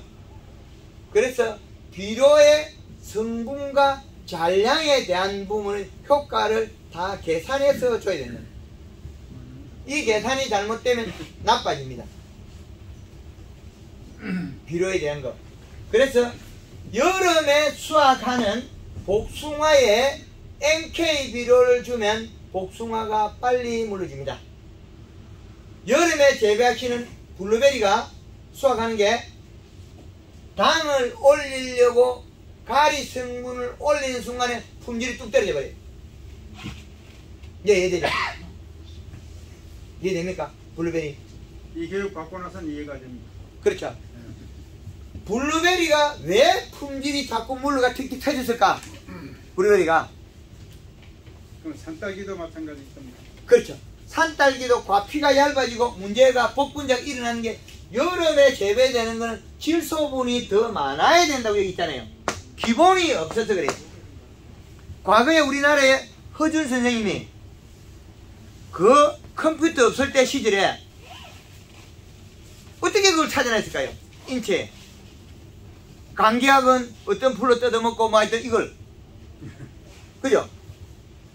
정말 우리나라에는 인적 자원을 많이 가진 나라예요. 그런데 서양 문물이 잘못 들어가가지고 이런 우리가 이해득실을 엉뚱한 곳에 가버렸어요. 그 나라에서 개발될 때 그 나라의 계절과 온도에 식물이 반응이 다르다는 걸 빨리 알아야 되는데 이거를 우리는 그 비료의 회사가 대충 해주는 거에 했다는 거죠. 그래 봄에 들어가지고 초여름에 수확해야 되는 거. 마늘, 양파는 봄에 무조건 하고 요소만 줘야 된다. 그러면 양이 크게 나온다. 지금까지는 가리만 많이 줬다니까. 그러면 빨리 고시를 주고 멀쩡하게 서 있다가 자빠지고 비 오면 딱 일어서요. 비가 오면 일어서는데 비가 안 오고 약간 햇빛 때문에 탁 자빠져요. 고개 숙인 남자. 이렇게. 그럼 인상가리는 언제 돼야 됩니까? 인상가리야? 평생 앉아서 됩니까? 아니? 그렇지 않죠. 기술센터에 토양 분석하면 나와요. 과다합니다. 지금 거의 대다수가. 그렇죠? 그래서 이 책을 보고 판단해라. 유튜브 방송 많이 있죠? 그때는 되도록이면은 이름 봄이나 뭐 겨울에 그때 인산이나 가리는 그때 위주로 둬야 되겠네요. 그래서 예를 들어서 인산은 가수원에 네. 인산이 많은 가수원들은 바닥에 청태액 둔다. 네. 청태액 좀 인산 줄 필요 없잖아요. 네. 많아서 티 나오고 있는데 아니, 티 부족했을 경우는 아니 불용성 인산이라고 줘야 될 그걸 경우를 관계를 하니까 가져야 문제죠. 된다는 말입니다. 얘 뭡니까? 똑똑한 놈이에요. 얘가 똑똑한 놈이에요. 돌도 녹이 뭐인데 뭐 인산 것까지 왜 못 녹이 뭐예요? 아니 지금 정부에서 토양 검사하는 자체가 시약자료도 문제지만은 불용성을 높여가지고 인산 성분이 나오니까 많다 하는데 그게 지금 그런 인산 성분을 그것보다 청태가 안 끼는 밭도 농사가 잘 되기 때문에 청태를 끼게 만들어서 가수원에 가보면 나무에 시퍼렇게 청태가 올라가요. 이렇게 나무에. 그래도 퇴비 주고 복합비로 줘요. 밀감나무 같은 건 거의 다 낄 거예요. 99%가 다 거의 다 청. 그래서 인산 가리 과도로서 농사가 안 되게 돼 있어요. 여름에 인산만 있느냐? 인산보다 많은 게 또 가리가 따라가요. 인산보다 우리 가리 더 많이 주고 있어요. 복합비료 속에서 우리가 분석을 자세히 보면 인산보다도 난 시간이 지나면 가리가 늘어나게 돼 있어요. 요 가리 추비, NK 추비가 있잖아요. 가리 추비와 NK 추비가 있대요. 인산 추비는 없어요. 근데 인산보다 많은 게 가리라고 보면 되겠죠. 그럼 가리가 과다되면 고온 열상을 못 견뎌요. 그래서 제주도의 하우스들이, 감귤들이 퇴비를 많이 준 농가들이 10년 못 가서 농사 안 돼요. 폐농이에요. 겨울 지나고 나면 보면 돼. 여름 되면 뒤져버려요. 왜 그랬겠습니까? 인산 가리 과다로서 여름을 못 견딘 거죠. 더워서. 이제 이해되죠? 그래서 요놈이 이제 약간 건조되니까 이제 잎이 보여요.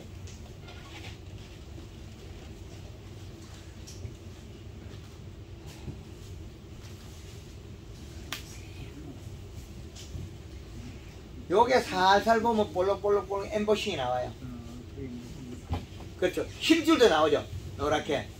아까 물에 적셔 있다가 그냥 마르니까 이제 자기 원식이 나와요. 진녹색이 나오고 펴져야 돼. 지금은 요거 뒤집게 하고 지가 들어 올려요. 잎이 앞면이 살이 찌면 표면이 내리면 이렇게 되겠죠. 살이 빠지면 오므려지겠고. 그 차이. 근데 사장님이요. 그런 질문이 하나 있는데요. 예. 기후로 한 2, 3년 전만 할 때 보면은 비료를 농사 짓게 되면은 땅이 산성화 돼가지고 뭐 어떤 이런 얘기 들은 기억이 있는데 이걸 어떻게 이해를 해야 됩니까? 산성이 되면 어려운 거 없어요. 산성이 되면 석회 역화하면 되잖아요. 석회 우리나라에 법이 있잖아요. 예. 석회. 아까 제가 그 제주도의 백합은 4년 동안 비료 안 준다 그랬죠? 예. 안 줘도 괜찮아요. 용량이 있으면 안 줘도 괜찮아요. 안에 있으면 그걸 먹으면 되는 거죠. 인산이 나무에 기어올라가 여기까지 올라가요. 그럼 그 인산을 줄 필요 없어요. 토양 오염. 우리가 지금 그거를 항문화를 제대로 해놔야 수질 오염을 막을 수 있어요. 녹조는 뭡니까? 인산의 미생물 발생이죠. 장거 충이 그거 뭐입니까? 녹조.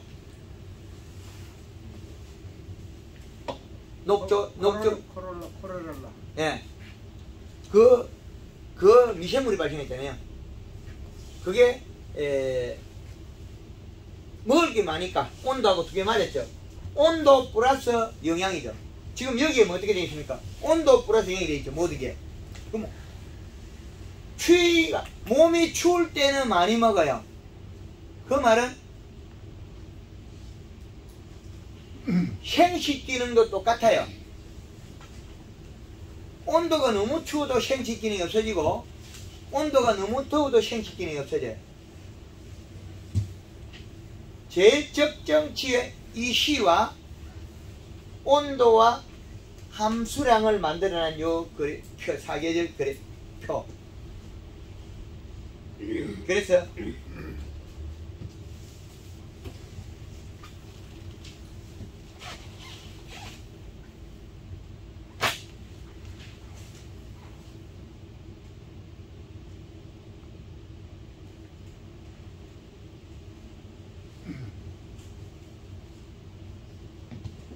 이가 우리가 비료를 늘리면 5.0까지 늘리면 식물은 자라다가 요게 식물이 성장을 하다가 날짜에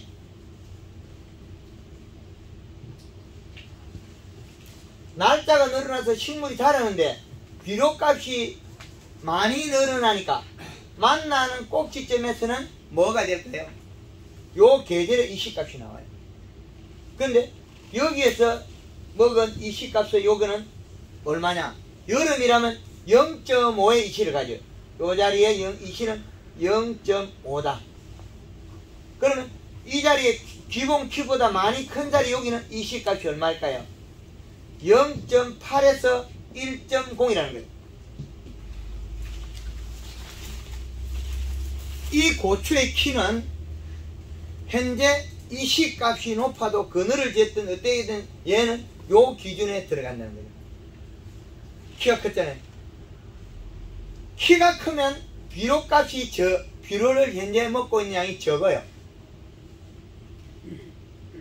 그러면 여기에 고추가 이제 달라붙은 거 가져왔죠. 여기 바짝 달라붙은 거. 이건 어떻게 해요? 이걸 넘어갔어요. 꼭지점은. 그렇게 많이 안 줬는데. 예. 강으로서 그렇습니까? 가물으면 올라와요. 염전이 돼, 염전. 그래서 여기에서 제일 좋은 자리를 이 계절의 표에서는 제가 1.5를 잡아놨는데 사실은 이 자리가 플러스 0.3을 합한 1.8의 자리예요. 요거부터 나빠져요. 그래서 왜 강의할 때 뒷자리 여기를 플러스 0.3이라고 표시해요. 왜? 왜 그랬겠습니까? 여러분들한테 왜 제가 그 짓을 했겠습니까? 여기 제일 좋은 자리를 하면 요거만큼 또 여기서 맞춰놔야 되지. 여기 요까지가 제일 좋은 자리 요거 빼놨어요. 살짝. 이제 이해되죠? 이거를 0.8 양의 기계라면 1.8을 맞추면 되는데 일반 우리가 토경 재배에서 햇빛에 의해서 건조해서 0.3 정도로 왔다리 갔다리 이 시가 올라가 버려요. 그래서 0.3을 뺀 상태에서 제일 좋은 자리 1.5로 만들어 여름에. 그럴 수밖에 없었어요. 저는 이 표를 개발하는 순간에 대한민국의 전역에서 누구든지 이 자료의 모체가 될 건데 이 모체를 잘못 개발하면 얻은 것이 실롱이 많이 돼요. 그러나 여름에 제일 높은 이 시값은 얼마냐? 1.8이에요. 사실은 제일 윗선 여기 꼭지점에 넘어가지 않는 위치 제일 좋은 자리 1.8이 고추의 절간이 제일 좁다는 거죠. 이제 이해됩니까? 요렇게 잘 개발해놓은 거 박수 안 칩니까? 네. 이 표 하나에 사계절에 우리나라에 일어나는 이 시값만 알고 있어도 농업의 교육이 아주 간단해지죠. 딸기 강의, 사과 강의 이거 하나면 해결할 거를 누제산자한테 비료하기 좋더라. 누집밭에 5포에 내도 5포 했다. 왜 5포 해야 되느냐? 비료를 먹어내는 토양이 가지고 있는 응집량에 따라 다르다. 퇴비를 말똥을 넣었다. 말이 겨울에 오줌 싼 거는 짜다. 여름에 오줌 싼 말은 오줌 싱겁다. 덜 짜다. 육개는 빨리 커야 되니까 더 짜게 먹는다. 육개다. 그럼 퍼뜩하고 나서 또 그 안에 그 게사에 건조되고 나서 또 몇 번 더 키웠겠죠. 그러면 소금이 더 농축이 됐겠죠. 제주도에서 육개분 보약이라고 밀감밭에 쫙 깔아보던 밀감이 금방 한번 고실러져 버려요. 그 취업부 뭐겠습니까? 요소. 지금 제주도 가서 내일 모레부터 요소 강의 되게 해야 됩니다. 요소 강의. 어디서 합니까? 제주도에 네. 5일날 그 조천농협에서 열심히 합니다. 그리고 일반 농가에도 알려주고. 조천농협요? 예. 그래서 이런 비료의 성분과 계절의 이 식값을 합할 줄 알아야 됩니다. 이 기본기를 배워야 된다. 그러면 겨울에 가을에 갔을 때는 가리 성분이 좋은 역할을 하는 가리 성분이 조금 더 올라가야 되죠. 늦게 따는 사과에서는 가을에 가리를 줘도 되죠. 그 질소가 작은 가다가 그때 마지막에 가리를 주는데 그럼 그 사과는 색이 안 나요. 당도 안 올라가고. 당이 안 올라간 이유가 질소 부분에 의해서 당이 안 올라간 거예요. 질소 부족으로. 질소의 과실색과 당을 만들어요. 가리가 당 만드는 거 아니에요. 잎이 두꺼워야 당이 나오는데 가리 성분이 많으면 이동작용이 빠를 뿐이지 영양소가 없는 거를 만들지는 못해요. 기본 축이 질소에서 먼저 잡아야 된다는 거예요. 근데 네가 해봐라. 되는가? 그것들이 다 토양에 있고 가리와 질소의 관계에 있고 그 다음에 가지 전년도의 가지의 길이에 있고 그 다음에 계절의 이식값에 있고 계절 이식값에서 온도에 비례하고 이렇게 나 세분화식이에요. 세분화자식이에요. 그래서 봄에 우리가 기비를 줄 때는 뿌리 나오기 전에 한 달 전에만 주면 된다. 뿌리 나오기 전에. 그리고 중심에서 7월 15일로 해서 여기서 만생종에서는 7월 15일 기점으로 상반기, 하반기, 후반기.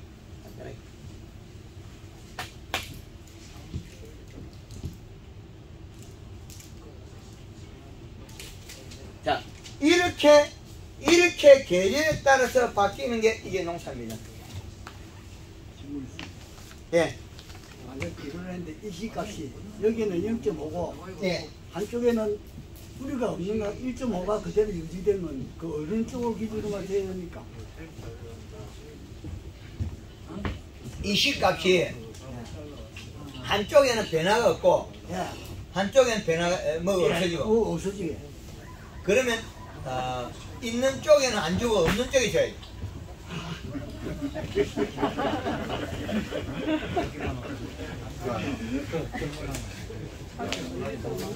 답은 정답 맞는데 그렇게 할 수가 없다.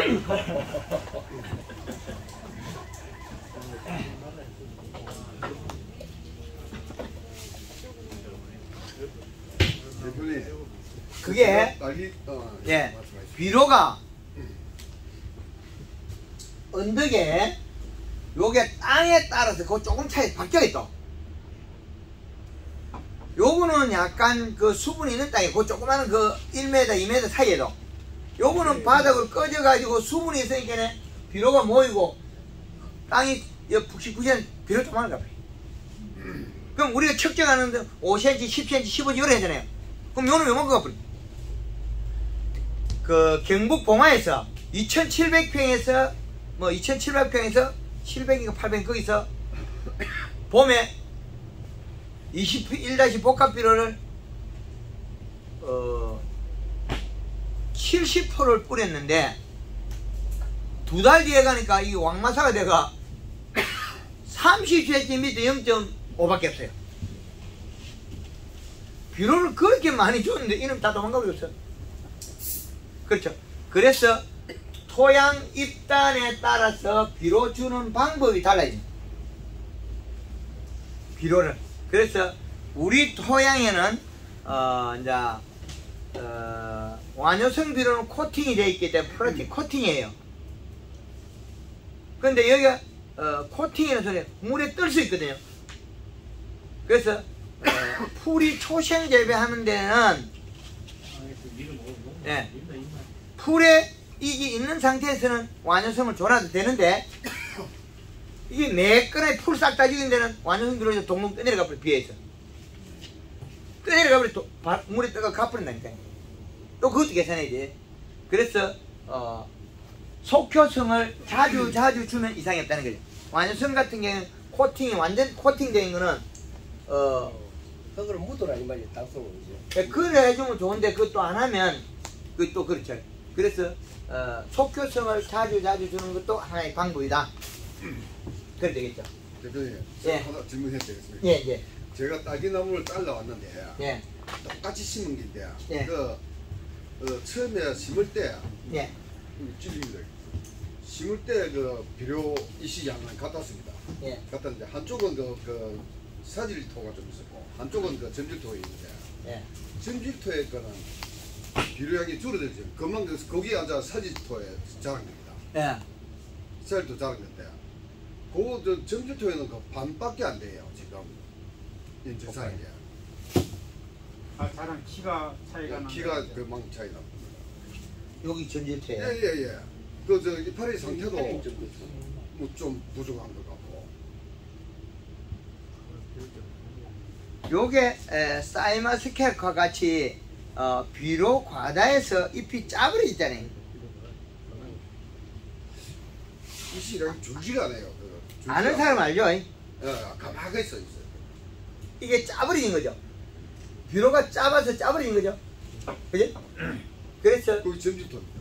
예, 점질토는 비료를 담고 있다. 그래서 아까 전자에 산인데도 가수원에 물을 적게 줘도 되고 비료를 줬을 때 오래 주나면 오래 간다. 그래서 적게 소량으로 줘놔도 오래 간다. 그럼 다른 농장의 3분의 1 정도로 적게 줘야 돼.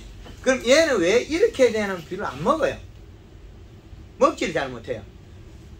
이거 키가 큰 얘는 잘 먹어요. 걔는 비료 주고 나면 예. 진작 없어지고 그래요. 지가 또 잘 먹어요. 지가 잘 먹기 때문에 얘네도 비료 가다가 조금 됐어요. 여기 이파리 쪼그리 있잖아요. 여기 약간 쪼그리 있죠. 시들어서 그런 거 아닙니까? 아니? 아니에요. 사이마스켓 요리 쪼그리면 이파리 비료 과다해서 과실이 잘못돼버려요. 요거 조금 이렇게 돼요. 지금 현재로서는 그 점질토에 안 큰 거 저거는 다른 처방 방법이 뭐가 있겠습니까? 처방 방법이냐? 쿨러가 맹물시비래 사요. 맹물시비. 그럼 뿌리에서 비료를 많이 가져와도 뿌리는 안 죽는다는 거죠. 지금 현재 이시값으로서. 그럼 맹물시비라면 되겠죠. 예. 그래서 얘도 지금 보면 잎이 그리 안 두꺼워요. 예. 예. 그러면 얘가 비료를 적게 먹어서 키웠겠다. 뭔 비료 적게 먹냐? 이시값은 질소분이 적은 비료를 먹어서 그렇다. 크긴 잘 컸는데 마디가 늘어지고 잎 두께가 얇다. 그럼 질소 적은 비료를 먹어서 그렇다는 거죠. 요소 추비를 안 하고 복합 비료 추비를 계속 했습니다. 요소를 하나하고 너무 커서 안 좋습니다 그냥. 더 주면 안 큽니다. 예. 더 주지 뭐 하기도 하고. 여기 더 주면 안 커져. 이게 더 주면 안 커요. 죽었으면 죽었지 안 커요. 키가 크는 걸 잡는 방법 잡으세요.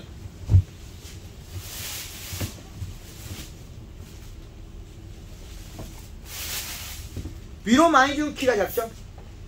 안 커요.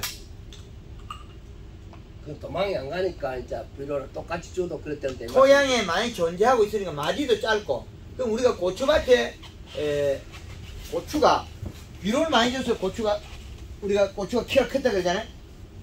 비료를 적게 줘서 키가 큰 거예요. 비료를 많이 주면 짜버리고 못 커요. 그 비료의 양에 따라서 먹는 양에 따라서 잎의 두께가 달라지고 키가 달라져요.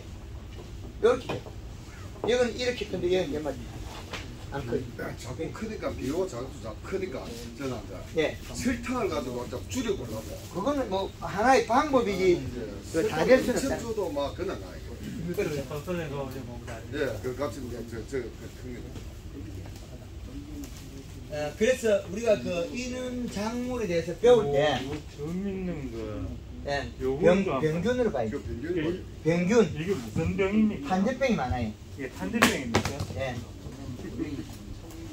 탄저병이 많아요. 탄저병이에요. 그 탄저병 이런 것들은 봄에 그 약칠 때 그 밑에 기름 소독도 좀 자주 하고 그렇게 해서. 알겠습니다. 딸기 하나 질문하겠습니다. 요 맹물 시비를 이거 자주 하시라고 되는데 예. 이거 당시에 맹물 시비를 1시간 정도 하는 게 낫습니까? 아니면 계속 하는 게 낫습니까? 아니면 이거를 부분적으로 뭐 10분 해가지고 자주 하는 게 낫습니까? 저한테 물어보면 안 되지. 남한테 물어봐.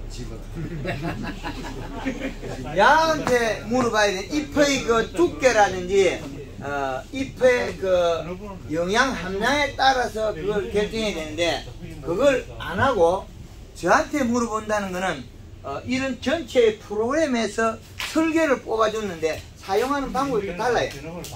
그죠? 그러면 지금 사질 토양에는 비료가 더 많을 거고 달라지죠. 그 토양에 공극이 많아서 그 산소가 많아서 잘 커요. 근데 점질 토양은 또 어떻게 됩니까? 비료만 조금 높아 보이게 나빠지죠.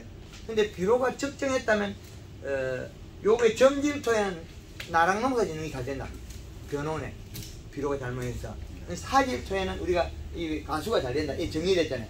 그럼 이래 단점이 생기는데 겨울에는 뭐가 되느냐? 점질토보다 사질토 잘 죽게 돼 있어요. 수분이 없어서 탈수가 돼가지고 겨울에 건조 피해가 자리는 거예요. 그래서 겨울에 물 주기를 꼭 하셔야 되고 단풍 들이고 유막 코팅하고 예. 물 주고. 그 지금은 예. 요수비를 좀 줄여놔야 되겠네. 지금. 그렇죠. 예. 예. 단풍은 몇 월달에 단풍은 하우스요. 하우스에 네. 하우스 가온을 언제 할 거죠? 언제 불 때냐고요? 12월 한 20일 정도 보고. 예? 12월 20일 정도 보고 그래. 12월 20일 가온한다고요? 예, 그때부터 나올 시작나 보고. 그러면 그거는 저 일찍 단풍 드려야죠. 일찍 언제 좀 예. 그러면 그 9월 한 20일부터 드려야죠. 9월 20일. 예. 알기가 저게 단풍이 잘 안 들라 그래요. 예. 알기가 단풍이 잘 안 들라 그래요. 예. 그래서 한 9월 20일부터 단풍 들이기를 바짝 해야 돼요. 저게 그 잎이 두꺼워가지고 가리 어지간히 많이 써도 안 타요. 타기 전에 그게 가리를 단풍을 덜해가지고 완전히 덜해서 그 다음에 12월 달에 가온하는 것들도 일부 잘못하면 탈수가 돼요. 겨울 썰이 맞고. 그래서 단풍을 덜해줘야 된다.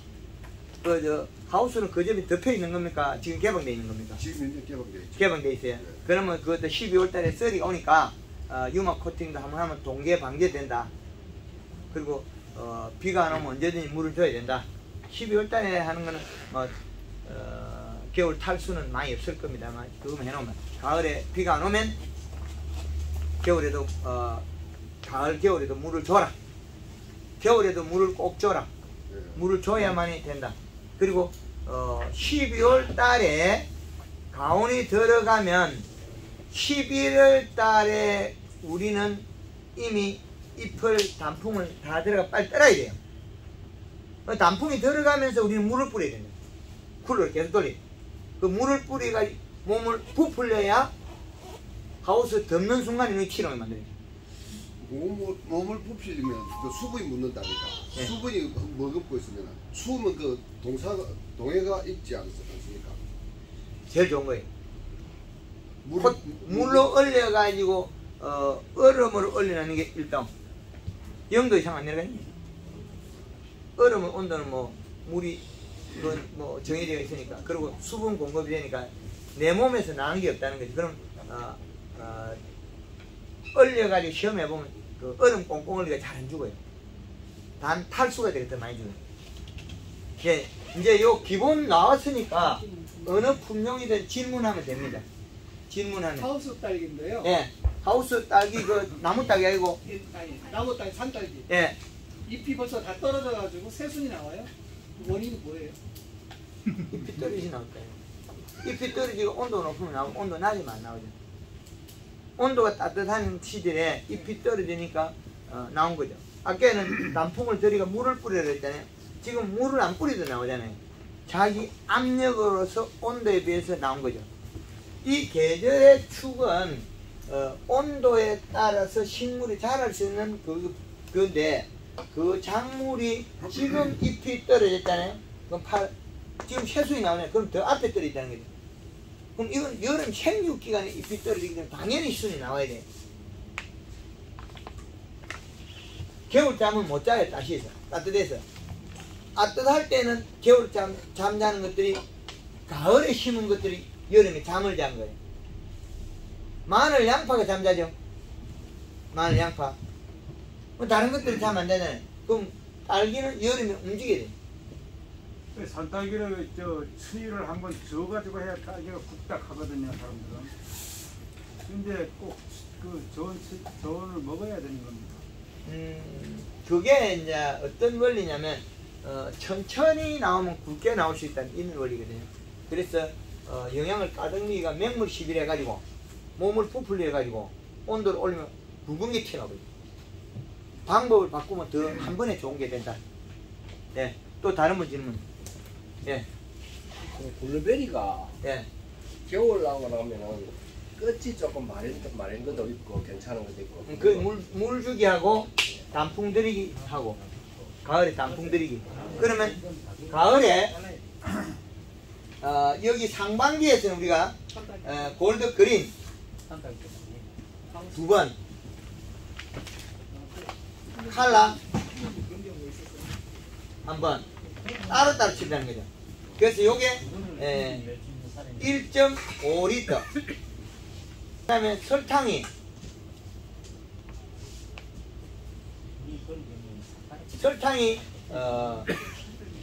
1.5에서 3kg까지. 그 다음에 가리가 빨리 들어가는 이유는, 가리가 1kg씩 들어가는 이유는 요는 종들이 가리는 연마가리입니까? 그렇죠. 요놈들이 꽃눈을 여기다가 만들어버리면, 여기다 만들면 나무가 자꾸 길어지니까 돌아오는 거 아닌 머리가 열매가 작아져요. 그 꽃눈을 여기다 가까이다 갖다 박아요. 그러면 요놈들이 자세히 보면 여기서 휘어지기 시작해요. 볼록볼록하게 가지가 꺾여요. 이게 딱딱 꺾이는 자리에 꽃눈 문화를 보면 되거든요. 그럼 밑에부터 힘이 강하게 만들면 영향을 많이 전달한다는 거예요. 요 관에서 막아서, 관을 막아요. 한번 우리 우리 겨울에 옛날에 한도랑 막아갖고 붕어 잡을 때 물 푼 거 있죠. 막아요. 한번 막으면 그 자리에 영양이 축적돼가 잎으로 많이 가요. 그래서 초기에 가리를 쓰는 거는 요 가지에 꽃눈 분화를 빨리 집어있는 거예요. 여기부터 이렇게 내려가면 여기에서 꽃눈이 부실하게 되는데 여기부터 만들어 올라가면 되거든요. 역발상을 하는 거죠. 그래서 가리와 설탕을 써서 꽃눈을 아래쪽부터 만들어 올라간다. 그건 언제? 그 봄부터 하면 돼요. 채순이 뭐 5cm, 10cm. 저는 블루베리 지금이 예. 너무 성장이 예. 블루베리는 저기 우리가 수확하고 나면은 그 앞쪽에서 새순이 올라오면서 예. 뒤쪽이 퇴화가 돼버리더라고요. 예. 근데 이제 새순에서 저희들이 이제 꽃눈을 분화시켜가지고 내년에 수확을 해야 되는데 예. 지금 꽃눈 분화가 이제 지금도 꽃눈 분화를 잘 시켜야 되는데 계속 자라고 있어요. 그게 예, 그래서 그 빨리 꽃눈 분화를 시켜가지고 그래서 이제 여기 예, 저 아까처럼 낙엽을 지어야 예. 되는데 그래서 여기에서 이제 요 방법을 쓰는 거는 이 그리는 성장을 시키는 게, 칼라는 생식을 보면 2번 성장에 1번 생식을 이렇게 하는 방법. 그래서 요게 상반기 농사. 그래서 후반기에는 칼라 1.5리터에 이제 종에 따라서 설탕을 쓰고 안 쓰고 하거든요. 과실이 크고 이쁘고. 예. 그래서 이제 설탕을 쓸 수 있는 종은 설탕을 쓰고, 설탕을 쓸 수 없는 종은 설탕 안 쓰거든요. 가리면 쓰거든요. 그 이제 설탕을 쓸 수 있으면 이제 과실이 없는 거, 이제 과실이 없습니다. 없으면 블루베리 안에 쓰는 설탕을 1.5kg까지 써야 될 거예요. 예. 가리는 한 지금 꽃눈 분화의 목적을 둔다면 한 1.5에서 2kg까지 써도 됩니다. 지금은 1.5kg 쓰다가 나중에 1.5에서 2kg. 그럼 꽃 이제 단풍 들이기엔 더 많이 써야 되고. 예. 기존 영상 보내는 그러면 이제 가을에 대해서 단풍 들이기. 단풍 들이기는 칼라 2리터에 설탕 3kg에 가리 3에서 10kg까지 들어가요. 예, 그 종마다 달라요. 예, 요렇게 하면 단풍이 잘 된다. 예. 봄에가 지금 수확을 바뀐데 고구마 조금 이따가 있습니다. 요거 큰 거 풀리면 제대로 풀립니다. 예. 또 다른 분은 예. 저 복숭아 지금 다 깠는데 예. 단풍 들이기는 매달부터 하나. 단풍 들이기 지금은 조금 이릅니다. 이제 아직까지 8월달이지 않습니까? 복숭아는 아마 10월 중순 되면 아마 다 떨어질 거예요. 그렇죠? 그러니까 10월 중순 되면 떨어지니까 아마 9월 초부터 한 번씩 하면 되겠죠. 예, 영향을 좀 줘야 돼. 예, 그래서 골드 칼라 1.5, 골드 칼라 1일 설탕 3kg에 가리 3kg부터 쓰면 되겠네. 물 양은 어떻게 돼요? 500. 저기 그 잠깐 묘목에도 지금 단풍 들이기를 매달부터. 단감 묘목에는